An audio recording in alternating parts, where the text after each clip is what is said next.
Hello everybody, this is the Final Bosman, and on today's episode, everybody's got problems, man! You don't got problems! Welcome to the show. I am Kyle Bosman, and sorry that we didn't have an episode last week. That was a scrunched week on account of US Thanksgiving. And so it didn't happen. I'm sorry, and you should know I do not like to apologize. So consider yourself lucky. Interesting thing happening in the world of video games right now. We're getting apologies. We're getting apologies from game makers, we'll say. 343 Industries about Halo Master Chief Collections Online, and Ubisoft about Assassin's Creed Unity, also pretty borked. And they're saying, hey, they're being upfront for once. They're saying, hey, all right, look, we know all of this is bad. We are trying to fix it. We're sorry. Please understand, essentially. My question for the audience today, should we accept those apologies? Should we be cool with that? Should we be cool when Smash Bros. Online is borked and there's no apology? Just, hey, we warned you. You could have bought one of those dongles from our website. Get a little Ethernet dongle, go to nintendo.com/store, get yourself a dongle.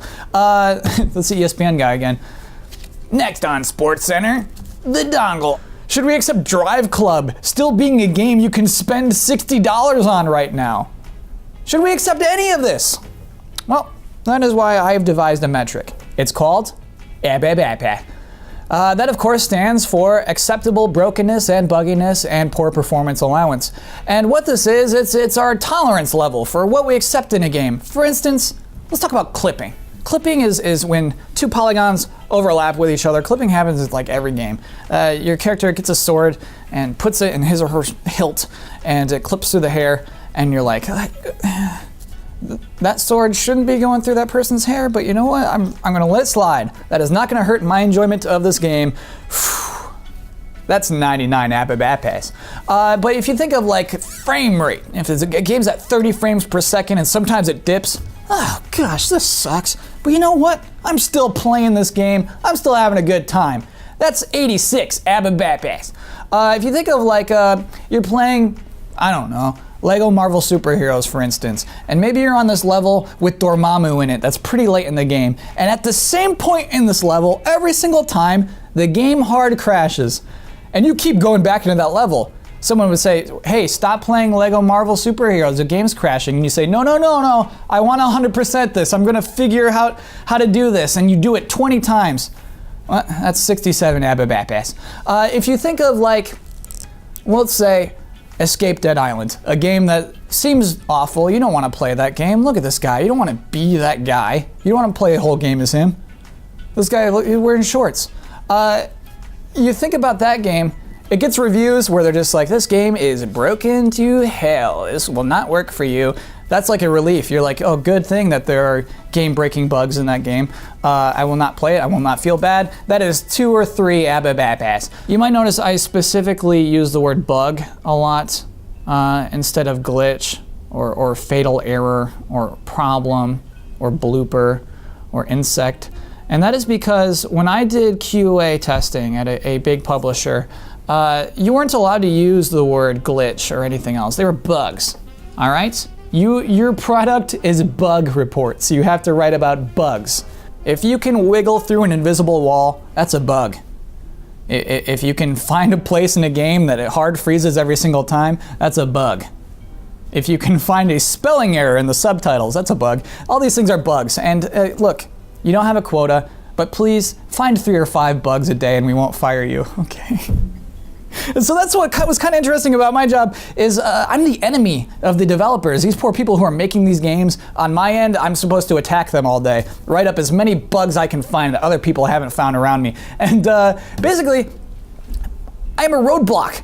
I am, hey, we're trying to hit our milestone, and I'm just saying, no, fix this first. And that is like my job, is prevent you from getting your big paycheck, you poor developer. And so basically, I can completely understand this. Some developers on the other side would fight your bugs without necessarily fixing the bugs. Don't F with the code if you don't have to. And so it'd be like, this thing is happening in this level. And the response would be, I can't find this. Are you sure? Please repeat this. Okay, fine. Here's video, here's a picture, here's how to do it. And the person will say, okay, I found it, we'll fix it, it's fixed, please confirm. And you're like, okay, confirmed, you fixed the bug. A whole chain of stupid things, right? That's annoying. There's, however, one word that could kill a bug, and I could not refute it. One word that would just squash a bug immediately, chop its head off, it's dead. That word is legacy. Now I go to my boss, hey, what does legacy mean? Legacy is a good word. What is this? Legacy means, in this case, that this bug has already existed in a previous version of this game. This is a sequel, it's already in the game before it. We're not gonna fix this. If it already exists in that game, which has been successful, which has millions of people playing it, and which got us this far, hey, if it was good enough for that one, it's good enough for this game, not fixing it. Legacy, done, bug, dead. That was the most frustrating thing to see on a bug. We're not willing to fix this because the last game's fine. But this is broken. This is a broken part of the game. The reason I bring up that whole tangent is that I believe that game publishers are aware of Abba. I think they know. And the thing is, it's like food. It's like mass-produced food from food scientists. And it's that thing where their job is to first create good-tasting food that's cheap to make, but then their job is to make it cheaper and cheaper and to make it taste less good along the line. Make it taste close to what it was up here, but your job is to make this food get worse over time so it's cheaper to make. It's like Ritz Bits sandwiches. For those who are not familiar, here's some Ritz Bits sandwiches.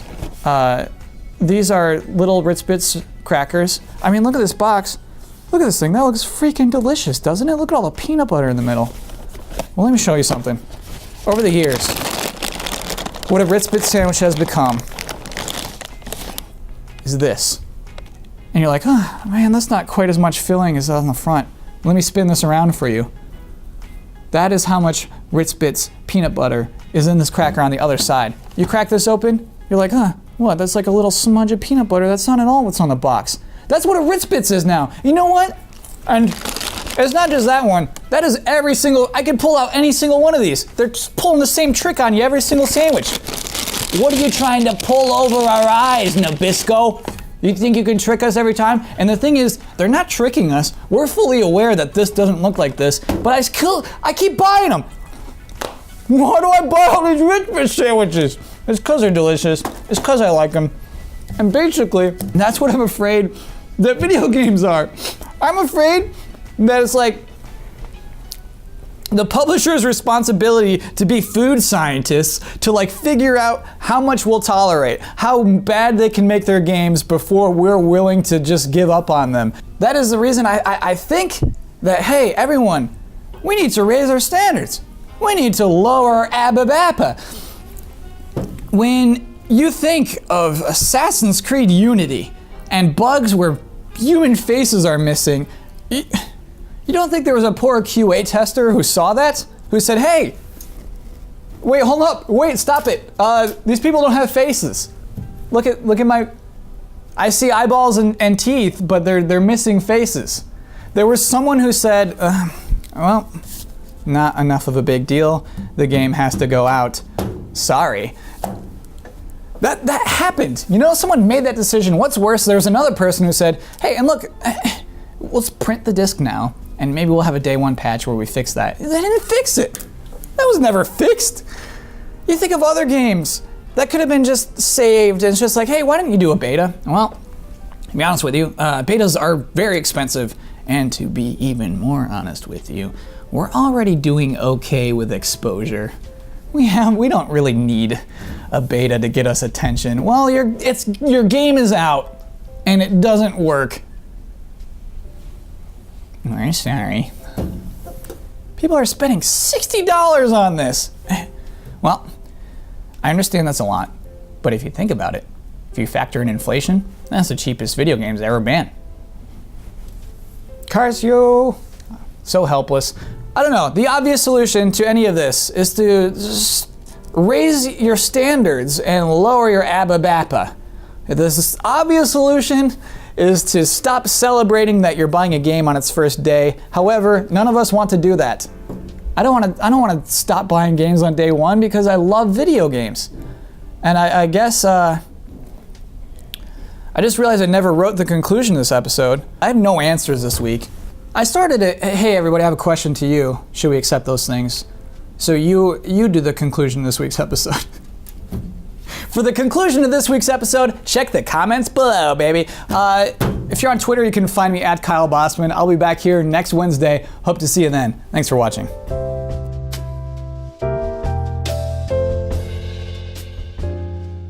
Hey everybody, just wanted to let you know, come completely clean, straightforward with you all.